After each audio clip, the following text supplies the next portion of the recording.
Kalau tim menang main free. Siapa yang skor belanja makan. Seminggu satu friendly. Macam Aikal, setiap minggu sekali minimum lah dia main golf kan. Kau selalu main golf, sekali main golf berapa ringgit? 500 kan? 500 lah. Hai. Ni sama dengan main golf. Sekali main 500 gak. Hari ni janji aku apa? Janji aku kalau tim aku menang, aku belanja semua RM500 main free. Kalau menang kau bayar padang. Kalau gol kau bagi bonus. Kau nak lompat 2 orang. Dia lepas kau, dia tak lepas aku. Tak. Dia lepas. 2 orang lah. Aku pula bongkok sikit. Aku nak bonus. Tiba lah ada bonus list. Tapi Dah macam MU lah bonus. Kalau tim Tak boleh dia buat macam menang main free. Siapa yang skor belanja makan. Sumpah, nanti orang akan tamak tak nak pas. Nak main free ke tak? Tak nak kena pas gak.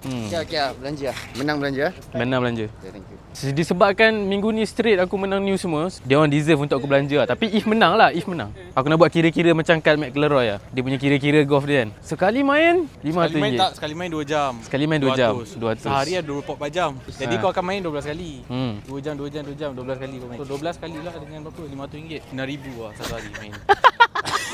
Main dekat Old Trafford ke apa tu? Minimum kita geng aku main 2 kali. Seminggu RM1,000. Kalau 4 minggu RM4,000 lah sebulan main bola. Tu kalau full aku belanja lah. Macam mana aku boleh belanja semua main free malam ni? Profit, CPI, PPI, thank you Godable FX. 3 content news aku kan. Ini semua profit news lah. Account aku dah RM1,000, aku dah grow sampai sekarang RM4,300. Sekali kat bayar aku. Siapa nak main bola sekali ataupun nak set sekali lawan kita orang, komen kat video ni. Hey nana day, macam mana?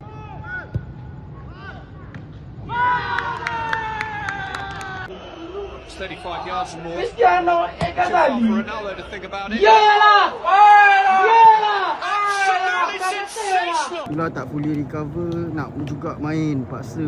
Lutut ni dah tak habis baik lagi. Sibuk nak main. Kita jadi bila? 1, 2. Let it all walk out.